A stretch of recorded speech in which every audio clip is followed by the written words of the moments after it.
ಇಂದು ಬಾಗಲಕೋಟೆಯಲ್ಲಿ ಮಾಧ್ಯಮದವರೊಂದಿಗೆ ಮಾತನಾಡಿ, ಬಾಗಲಕೋಟೆ ಉಪಚುನಾವಣಾ ಪ್ರಚಾರ ಕಾರ್ಯ ಉತ್ತಮವಾಗಿ ನಡೆಯುತ್ತಿದ್ದು ನಿರೀಕ್ಷೆಗೂ ಮೀರಿ ಜನಸ್ಪಂದನೆ ದೊರೆತಿದೆ. ಎಲ್ಲೆಡೆ ಅಭೂತಪೂರ್ವ ಸ್ಪಂದನೆ ಸಿಗುತ್ತಿದ್ದು 2 ಕ್ಷೇತ್ರಗಳಲ್ಲಿ ಕಾಂಗ್ರೆಸ್ ಗೆಲ್ಲಲಿದೆ ಎಂದು ಮುಖ್ಯಮಂತ್ರಿಗಳು ಭರವಸೆ ವ್ಯಕ್ತಪಡಿಸಿದರು.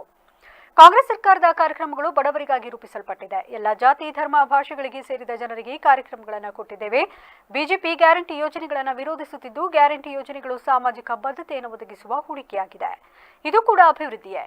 ಅಭಿವೃದ್ಧಿ ಎಂದರೆ ಕೇವಲ ರಸ್ತೆ, ಸೇತುವೆ, ಕಟ್ಟಡಗಳು ಮಾತ್ರವಲ್ಲ, ಆರ್ಥಿಕ ಹಾಗೂ ಸಾಮಾಜಿಕ ಭದ್ರತೆ ಒದಗಿಸುವುದು ಕೂಡ ಆಗಿದೆ ಎಂದರು. ಕಾಂಗ್ರೆಸ್ ಅನ್ನು ಟೀಕೆ ಮಾಡುವ ಬದಲು ಬಿಜೆಪಿಯವರು ತಮ್ಮ ಸಾಧನೆಗಳನ್ನು ಜನರ ಮುಂದೆ ಹೇಳಲಿ. ನನ್ನ ಅವಧಿಯಲ್ಲಿ ಅನ್ನಭಾಗ್ಯ ಯೋಜನೆಯಡಿ ಅಕ್ಕಿಯ ಪ್ರಮಾಣವನ್ನು ಹೆಚ್ಚಿಸಿದ್ದನ್ನು ಬಿಜೆಪಿ ಸರ್ಕಾರ ಕಡಿತ ಮಾಡಿತು. ಆಹಾರ ಭದ್ರತಾ ಕಾಯ್ದೆ, ಉದ್ಯೋಗದ ಹಕ್ಕು, ಶಿಕ್ಷಣದ ಹಕ್ಕುಗಳನ್ನು ಜಾರಿಗೆ ತಂದಿದ್ದು ಕೇಂದ್ರದಲ್ಲಿದ್ದ ಕಾಂಗ್ರೆಸ್ ಸರ್ಕಾರ ಎಂದರು. ಅದರಿಂದ ಅವರು ಏನು ಅಪಪ್ರಚಾರ ಮಾಡ್ತಾ ಇದ್ದಾರೆ, ಸುಳ್ಳು ಹೇಳ್ಕೊಂಡು ತಿರುಗಾಡ್ತಾ ಇದ್ದಾರೆ. ಅವರು 9 ವರ್ಷ ಅಧಿಕಾರದಲ್ಲಿದ್ದರು. 9 ವರ್ಷಗಳ ಕಾಲ ಅಧಿಕಾರದಲ್ಲಿದ್ದರು, 2008ರಿಂದ 13ರವರೆಗೆ.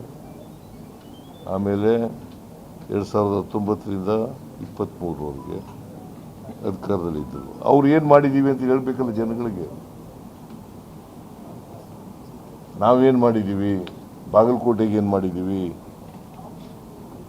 ಬೇರೆ ರಾಜ್ಯಗಳಿಗೆ, ಬೇರೆ ಜಿಲ್ಲೆಗಳಿಗೆ ಏನು ಮಾಡಿದ್ದೀವಿ, ಅದನ್ನು ಹೇಳ್ಬೇಕಲ್ಲ.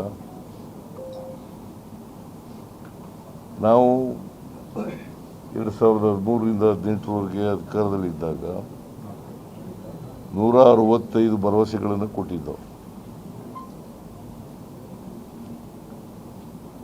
2013ರ ಪ್ರಣಾಳಿಕೆಯಲ್ಲಿ 165 ಭರವಸೆಗಳನ್ನು ಕೊಟ್ಟಿದ್ದವು.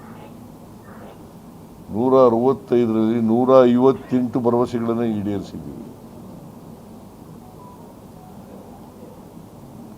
They can verify.